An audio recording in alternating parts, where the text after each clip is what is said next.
दुधी भोपळा खायचं म्हटलं की लहान मुलंच काय तर मोठे सुद्धा नाका मुरडत असतात. त्यांना दुधी भोपळा अजिबात आवडत नाही. मग अशा वेळी तुम्ही त्यांना हा नाश्त्याचा पदार्थ करून द्या. हा नाश्त्याचा पदार्थ दुधी भोपळ्यापासून बनवलेला आहे आणि यामध्ये आणखीन सुद्धा खूप जास्त भाज्या घातलेल्या आहेत, त्यामुळं पौष्टिक सुद्धा आहे. दुधी भोपळा सुद्धा खाल्ल्या जाईल आणि इतर भाज्या सुद्धा खाल्ल्या जातील. टिफिनला बनवा किंवा सकाळच्या नाश्त्याला फक्त 10 मिनिटांमध्ये बनवून तयार होतो आणि अगदी कमीत कमी तेलाचा वापर करून हा नाश्ता बनवलेला आहे. त्यासाठी अतिशय पौष्टिक आहे. चला तर मग पटकन रेसिपीला सुरुवात करूया. नमस्कार, कुक विथ मनीषा यूट्यूब चॅनलमध्ये तुम्हा सर्वांचं खूप खूप मनापासून स्वागत आहे. रेसिपी सुरू करण्याआधी तुम्हाला एक विनंती आहे, तुम्हाला जर आजची ही रेसिपी आवडली तर प्लीज एक लाईक नक्की करा आणि व्हिडिओला हाईप सुद्धा करा. सुरुवात करूया. तर सगळ्यात आधी इथे आपल्याला एक बाउल घ्यायचा आहे आणि त्यामध्ये इथे आपल्याला 2 कप रवा घ्यायचा आहे. तर इथे मी हा नाश्ता थोडासा जास्तच प्रमाणामध्ये बनवत आहे, कारण माझ्या घरी हा नाश्ता सगळ्यांना खूप जास्त आवडतो. त्यासाठी इथे मी नाश्ता थोडासा जास्त बनवते. तुम्हाला जर कमी बनवायचा असेल तर प्रमाण अर्धा करू शकता. 2 कप इथे मी बारीक रवा घेतला. त्यानंतर त्याच कपाने अर्धा कप इथे आपल्याला बेसन पीठ घ्यायचं आहे आणि त्याच कपाने अर्धा कप इथे आपल्याला दही घ्यायचं आहे. दही थोडंसं घट्ट होतं, त्यासाठी इथे मी अर्धा कपच घेतलं. तुमचं दही जर थोडंसं पातळ असेल तर इथे तुम्ही 1 कप दही घेऊ शकता. आणि आता यामध्ये आपल्याला किसून घेतलेला दुधी भोपळा घालायचा आहे. साधारण इथे मी अर्धा दुधी भोपळा घेतला होता आणि तो किसून घातलेला आहे. दुधी भोपळ्याचं प्रमाण तुम्ही तुमच्या आवडीनुसार कमी जास्त करू शकता, पण ह्या नाश्त्यामध्ये दुधी भोपळा तुम्ही जेवढा जास्त घालाल तेवढा त्याचा स्वाद खूप सुंदर येतो. त्यानंतर यामध्ये आपल्याला बारीक चिरलेली शिमला मिरची, किसलेलं गाजर, बारीक चिरलेला कांदा, बारीक चिरलेली कोथिंबीर घालायची आहे. इथे मी एवढ्या भाज्या घातलेल्या आहेत. तुम्ही यामध्ये आणखीन भाज्या ॲड करू शकता, जसं की तुम्ही यामध्ये पत्तागोबी, काकडी आणि आणखीन बऱ्याच काही पालेभाज्या सुद्धा तुम्ही यामध्ये ॲड करून घेऊ शकता. त्यानंतर यामध्ये आपल्याला चवीपुरतं मीठ घालायचं आहे. साधारण 1.5 चमचा यामध्ये मी मीठ घातलेलं आहे. तुम्ही तुमच्या चवीनुसार किंवा आवडीनुसार यामध्ये मीठ घालू शकता. आता हे सुरुवातीला आपण संपूर्ण साहित्य असंच मिक्स करून घेऊया, कारण यामध्ये आपण दही घातलं, काकडी घातलेली आहे, त्याला पाणी सुटतं. त्यासाठी सुरुवातीला असंच मिक्स करून घ्यायचं आणि त्यानंतर यामध्ये आपल्याला पाणी घालायचं आहे, म्हणजे पाण्याचा अंदाज अगदी व्यवस्थित लागतो. हे बॅटर आपल्याला खूप जास्त पातळ बनवायचं नाहीये, हलकंसं दाटसरच ठेवायचं आहे. तर इथे मी सुरुवातीला सगळ्या भाज्या छान मिक्स करून घेतलं. त्यानंतर ज्या कपाने आपण रवा मोजून घेतला होता त्याच कपाने 1 कप मी सुरुवातीला पाणी घातलं, मिक्स करून घेतलं आणि पुन्हा 1 कप पाणी घेतलं आणि पुन्हा जे पाणी घेतलं त्यामधलं फक्त पाव कप इथे मी पाणी घातलेलं आहे. खूप जास्त पाण्याचा वापर इथे आपल्याला करायचा नाहीये. तर साधारण 1.25 कप इथे मी पाणी वापरलेलं आहे आणि सुरुवातीला अर्धा कप दही, एवढंच पाणी इथे आपल्याला घालायचंय आणि छानपैकी मिक्स करून घ्यायचंय. मिक्स करून घेतल्यानंतर याला फक्त आपल्याला 5 मिनिटं रेस्ट करण्यासाठी ठेवायचंय. खूप जास्त वेळ ठेवायचा नाही, कारण इथे आपण बारीक रवा वापरलेला आहे. बारीक रवा लगेचच भिजला जातो. 5 मिनिटं आपण हे असंच ठेवून देऊया आणि 5 मिनिटानंतर आपण याचा नाश्ता तयार करून घेऊया. तर इथे मी हा रवा 5 मिनिटं भिजत घातला होता. 5 मिनिटानंतर तुम्ही पाहू शकता हलकंसं हे मिश्रण परत एकदा दाटसर झालेलं आहे. आता यामध्ये आपण अगदी पाव चमचा खायचा सोडा घालूया.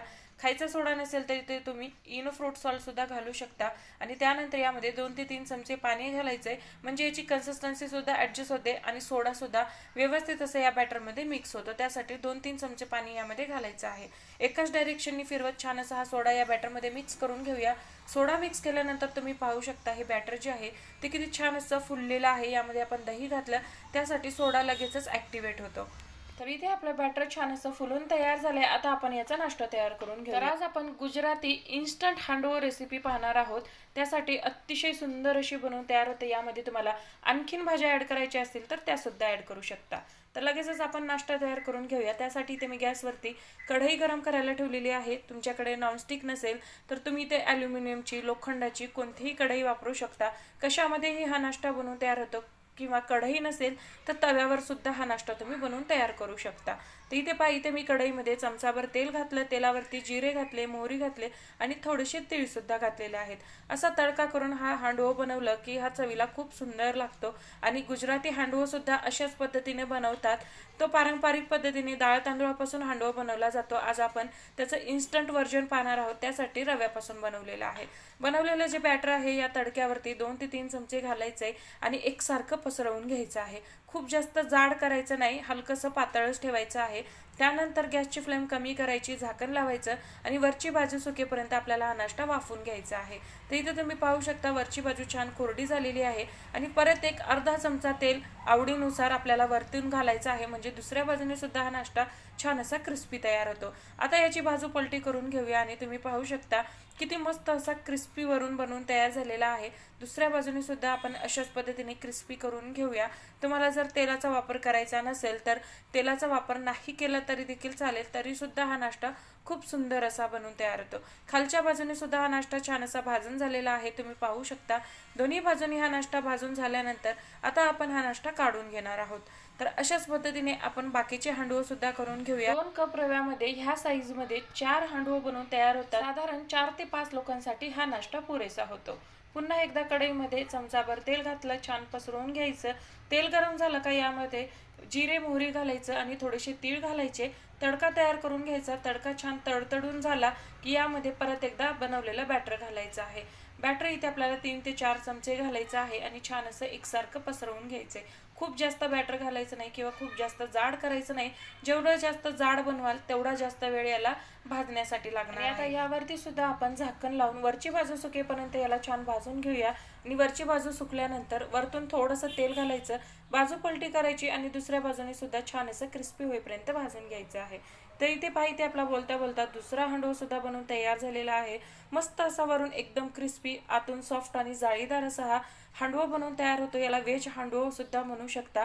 अगदी सुंदर असा बनवून तयार होतो. सकाळच्या नाश्त्यासाठी किंवा टिफिनसाठी किंवा तुम्ही संध्याकाळच्या भुकेसाठी सुद्धा बनवू शकता. अतिशय उत्तम पर्याय आहे. ज्या लोकांना दुधी भोपळा खायला आवडत नाही त्यांना हा नाश्ता बनवून द्या, अगदी मागून मागून खातील. इतका सुंदर असा हा नाश्ता बनवून तयार होतो. तर इथे आपले 2 हांडवं बनवून तयार झालेले आहेत. आता हा हांडवं मी तुम्हाला आतून सुद्धा दाखवते. आतून सुद्धा तुम्ही पाहू शकता मस्त असं सॉफ्ट आणि जाळीदार बनवून तयार होतो. वरून एकदम क्रिस्पी, आतून सॉफ्ट आणि जाळीदार असा हा व्हेज हांडवं तुम्ही नक्की ट्राय करून पहा, तुम्हाला सुद्धा नक्की आवडणार आहे. रेसिपी कशी वाटली कमेंटमध्ये नक्की सांगा. आवडली तर रेसिपीला लाईक, शेअर, सबस्क्राईब करा आणि व्हिडिओला हाईप सुद्धा करा. पुन्हा भेटू. धन्यवाद.